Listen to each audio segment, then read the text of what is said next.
మీ ఎలాంటి వ్యాపార ప్రకటనలకైనా వెంటనే మా ఛానల్ సంప్రదించండి. అందరికీ నమస్కారం. ఈ రోజు మన స్టూడియోలో ప్రముఖ ఆధ్యాత్మికవేత్త వేదిక్ ఆస్ట్రాలజర్ అవినాష్ దాస్ గారు మనతో ఉన్నారు.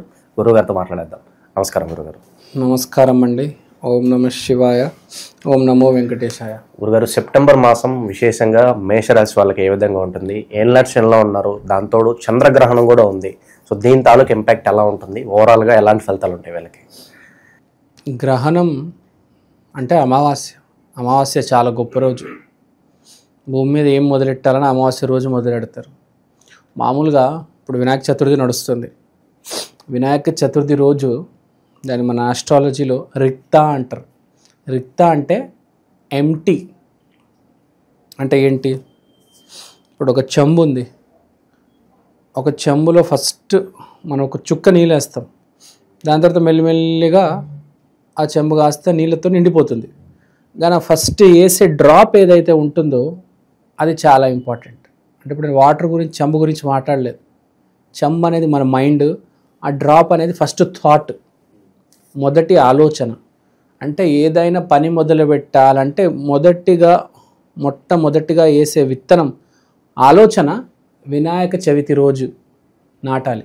అంటే వినాయక చవితి రోజు ఏ కోరిక ఉన్నా మనం కోరుకోవాలి. ఇప్పుడు వినాయక చవితి రోజు మీరు కోరుకున్నారా? చాలా ఇంపార్టెంట్. ఇప్పుడు వినాయక చవితి నుంచి 11 డేస్ ఉంటుంది, కానీ 11 డేస్లో మోస్ట్ ఇంపార్టెంట్ వినాయక చవితి, రిక్త. అది ఆ రోజు తప్పనిసరిగా ఏదైనా కోరిక ఉంటే కోరుకోవాలి అని మన శాస్త్రాల్లో కూడా ఉంది. అసలు శాస్త్రాల్లో ఏంటంటే ఇది ఒక ఎక్స్క్లూజన్. శాస్త్రాలు ఏమంటాయి? అసలు నువ్వు జీవితంలో ఎప్పుడు కోరిక కోరకూడదు. నువ్వు కోరినా అవో అక్కడ. ఎందుకంటే నీ కర్మానుసారంగా నీకు ప్రతిఫలం అనేది వస్తూ ఉంటుంది. నువ్వు కష్టపడితే నీకు రిజల్ట్ వస్తుంది.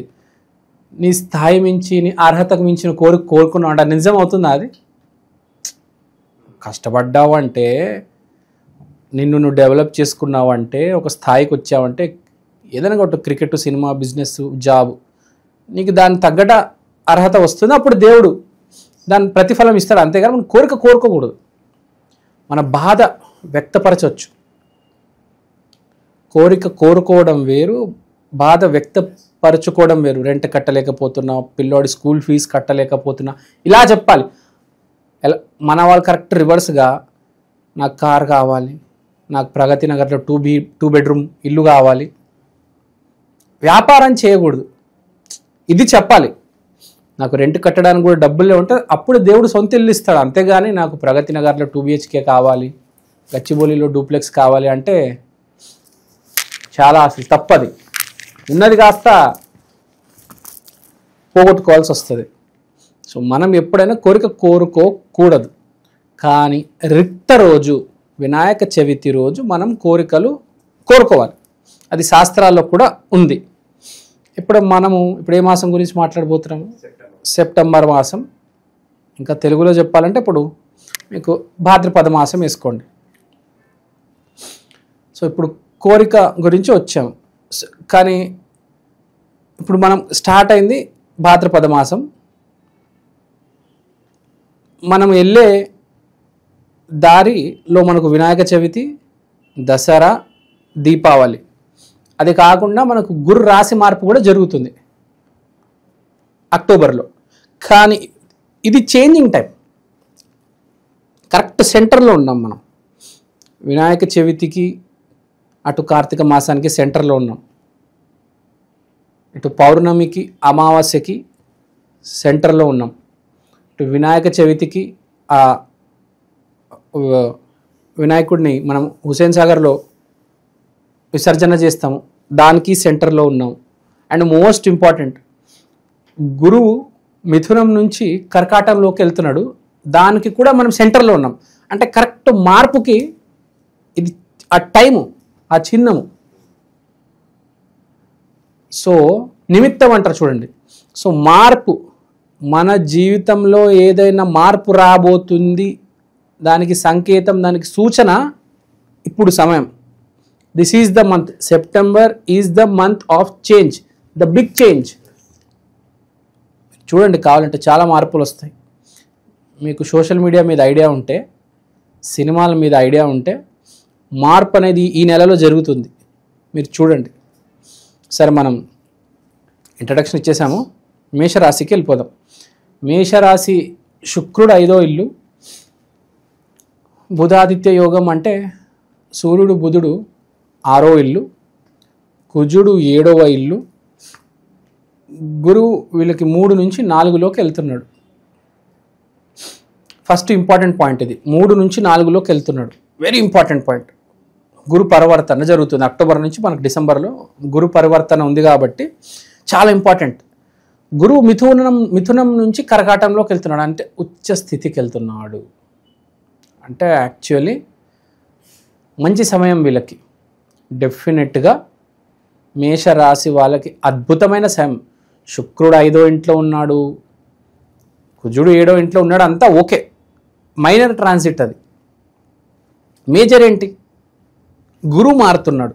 మిథునం నుంచి కర్కాటకం అంటే ఉచ్చ స్థితికి వెళ్తున్నాడు. ఎక్కడికి వెళ్తున్నాడు?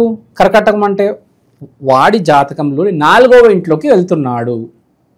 ఇప్పుడు మీరేంటి గురుగారు మాకేం అర్థం కావట్లేదు, 4వ ఇంటికి వెళ్తున్నాడు, కర్కాటక రాశికి వెళ్తున్నాడు అంటే ఉచ్చ స్థితికి వెళ్తున్నాడు. కానీ ఉచ్చ స్థితి ఎక్కడ తీసుకొస్తున్నాడు అనేది కూడా మనం తెలుసుకోవాలి కదా. మన లైఫ్లో చాలా ఆస్పెక్ట్స్ ఉంటాయి.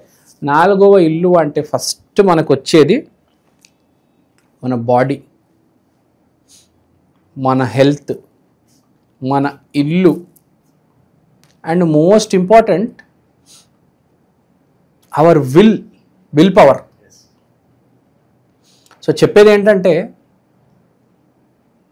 మీ హెల్త్ ఇంప్రూవ్ అవుతుంది, మీ విల్ పవర్ మోస్ట్ ఇంపార్టెంట్, మీ విల్ పవర్ ఇంప్రూవ్ అవుతుంది.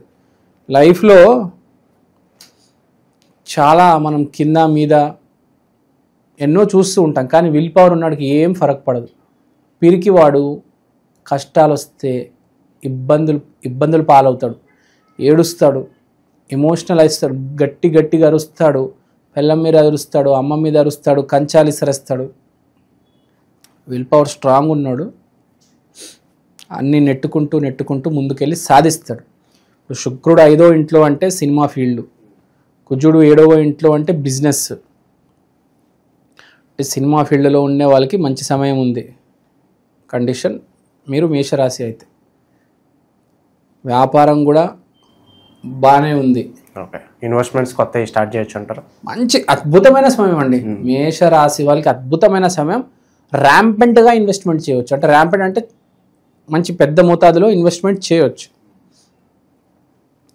అసలు భయపడాల్సిన అవసరం లేదు. గర్ల్ ఫ్రెండ్స్కి కూడా బాయ్ ఫ్రెండ్స్తో చాలా మంచి సమయం గడుపుతారు. తర్వాత బుధాదిత్య యోగం 6వ ఇంట్లో. ఎవరైతే కాంపిటేటివ్ ఎగ్జామ్స్ రాయబోతున్నారో వాళ్ళకి చాలా మంచి సమయం. ఇవేవో ఎగ్జామ్స్ ఉంటాయి ఇప్పుడు వీళ్ళకి, ఎంబీఏ వాళ్ళకి ఎగ్జామ్స్ ఉంటాయి అనుకుంటే ఇప్పుడు ఆగస్ట్ సెప్టెంబర్లో. వాళ్ళకి మంచి సమయం, మంచి మార్కులు కొడతారు. కానీ ఒక్కడే మీరు ఫోకస్ కరెక్ట్గా ఉండాలి. ఫోకస్ తప్పితే కష్టం. ఫోకస్తో ఉండండి. గురు దత్తాత్రేయాన్ని ఆరాధించండి. ఎందుకంటే గురువు మారుతున్నాడు, గురువు ఉచ్చస్థితికి వెళ్తున్నాడు కాబట్టి గురు దత్తాత్రేయ ఆశీర్వాదం కావాలి. ఎందుకు కావాలి అంటే ఎవరికైతే జాతకం బాగుందో వాడికి ముందుంచే ఉంటుంది. మనం గుడికి ఎందుకు వెళ్తాము బేసిక్గా? లేకపోతే ఎందుకు ఇంట్లో దత్తాత్రేయ చిన్న విగ్రహం బొమ్మ పెట్టుకుంటాము? మన జాతకం బాగాలేదు, అప్పుడే కదా చదువు సరిగ్గా రాదు, విల్ పవర్ తక్కువ ఉంటుంది, జాతకం బాగాలేదు, చదువు మీద ఇంట్రెస్ట్ లేదు. కానీ ఏంటి, మనకు బాగుపడాలని ఉంది.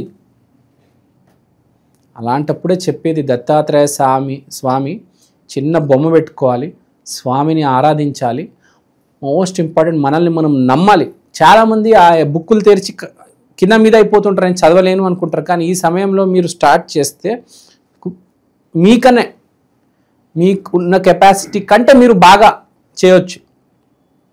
చాలామంది వెనకబడిపోతారు, నా వల్ల అవ్వదని చెప్పేసి ఏదేదో చేసుకుంటూ మెల్లిగా అలా కాకుండా మిమ్మల్ని మీరు ఈ సమయంలో నమ్మి ముందుకి ఇలా ఎంబీఏ ఎగ్జామ్ రాస్తే చాలా బాగుంటుంది.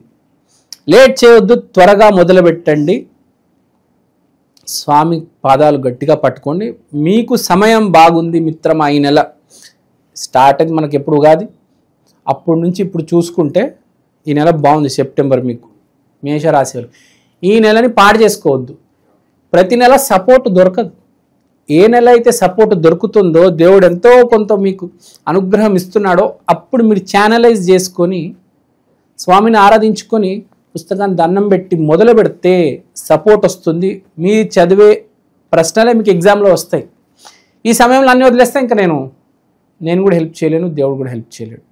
ఈ సమయంని వాడుకోండి. చాలా బాగుంది. మేషరాశి వాళ్ళకి మంచి ర్యాంక్ వస్తుంది. శుభకార్యాలు చేసుకోవచ్చు. శుభకార్యాలు కూడా చేసుకోవచ్చు. 5వ ఇంట్లో శుక్రుడు, 7వ ఇంట్లో కుజుడు, హ్యాపీగా శుభకార్యాలు చేసుకోవచ్చు. ఏ భయం లేదు. ప్రేమలు, ఈ బాయ్ ఫ్రెండ్ గర్ల్ ఫ్రెండ్కి చాలా మంచి సమయము. ప్రేమ చాలా బాగుంటుంది ప్రేమించుకునే వాళ్ళకి. ఇక పెళ్ళి అనేది వేరే టాపిక్. కానీ ఈ సమయంలో ఎవరైనా అమ్మాయి ఒక అబ్బాయిని ప్రేమించి పెళ్ళికి ముందుకెళ్ళే ఆ దారిలో ఉంటే వాళ్ళకి సక్సెస్ అవుతుంది. అబ్బాయి కంటే అమ్మాయికి సక్సెస్ ఎక్కువ ఉంది ఇప్పుడు. ఎందుకంటే కుజుడు 7వ ఇంట్లో ఉన్నాడు కాబట్టి అమ్మాయిలకి ఈ మధ్య మనం చూస్తాం, అమ్మాయిలే సెలెక్ట్ చేసుకుంటున్నారు అబ్బాయిల్ని. ఒకప్పుడులాగా కాదు. దాని స్టోరీ తర్వాత చెప్తా అబ్బాయిలు అమ్మాయిలు ఏంటి అని. ఓకే, సో టైం అయితే బాగుందండి. మేషరాశి వాళ్ళు బేసిక్గా చిన్న పరిహారం చెప్పేద్దాం. మేషరాశి వాళ్ళు అంటే మంగళవారం రోజు ఆంజనేయ స్వామిని నమ్మాలి. మేషరాశి అంటే బేసిక్గా ఆ చిన్న బాబు పుట్టాడు వాడికి మేషరాశి అంటే పుట్టిన తర్వాత ఆంజనేయ స్వామి లాకెట్ వేయాలి, ఆంజనేయ స్వామి గుడికి తీసుకెళ్ళారు. లేకపోతే ఇంట్లో ఆంజనేయ స్వామి ముందు దర్శనం ఇవ్వాలి వాడికి. మీరు ఏది చేయగలిగితే అది. ఇప్పుడు 1 డే బేబీని మన ఇంట్లో ఆంజనేయ స్వామి పూజ గదికి తీసుకెళ్ళి అక్కడ ఆంజనేయ స్వామి ముందు పెట్టాలి. ఒక 1 డే బేబీ ఉంటాడు కదా, అది మేషరాశి వాళ్ళకి చెప్పేది. సో ఎప్పుడు ఆంజనేయ స్వామిని నమ్మండి. మీకు ఆంజనేయ స్వామి ఇష్టం ఉన్నా ఇష్టం లేకపోయినా, మీ ఆరాధ్య దైవం అయినా కాకపోయినా మీరు ఆంజనేయ స్వామి ముందు కూర్చోండి చాలు. దీన్ని మించింది ఏదీ లేదు. ఎస్పెషల్గా ప్రతిరోజు చాలామంది పిల్లలు పుడతారు. టాపిక్ వచ్చింది కాబట్టి పుట్టిన వెంటనే ఆంజనేయ స్వామి బొమ్మ చూపించాలి. మేషరాశిలో కనుక పుడితే టైం చూసుకుంటారు కదా మీరు. మెయిన్గా పిల్లలు ఎప్పుడు పుడతారు అనేది ఆ టైం అనేది చాలా పర్ఫెక్ట్గా చూస్తారు. సో పుట్టిన వెంటనే ఆంజనేయ స్వామి బొమ్మ చూపించాలి. అట్లనే మేషరాశి వాడు ఎప్పుడైనా ఆంజనేయ స్వామిని నమ్ముకోవాలి. నేను చెప్పేది చాలామంది ఒప్పుకోరు, కానీ మన కష్టాన్ని మించి మన మీద నమ్మకం ఉంటే గ్యారంటీ సక్సెస్ వస్తుంది. పని కొంచెం ఇటు అటు అవ్వచ్చు, కానీ నువ్వు మనిషి మాత్రం పర్ఫెక్ట్గా ఉండాలి. ఎప్పుడైనా మాట మనిషి పర్ఫెక్ట్ ఉండాలి. పని ఇటు అటు అవ్వచ్చు, పర్లేదు. అది గుర్తుపెట్టుకోవాలి. అది మేషరాశి వాళ్ళకి చాలా బాగుంది. ఎంజాయ్ అని చెప్తా. ఈ నెల బాగుంది, సెప్టెంబర్. ఓవరాల్ మేషరాశి పరిస్థితి ఈ నెల ఏ విధంగా ఉండబోతుందో చాలా బాగా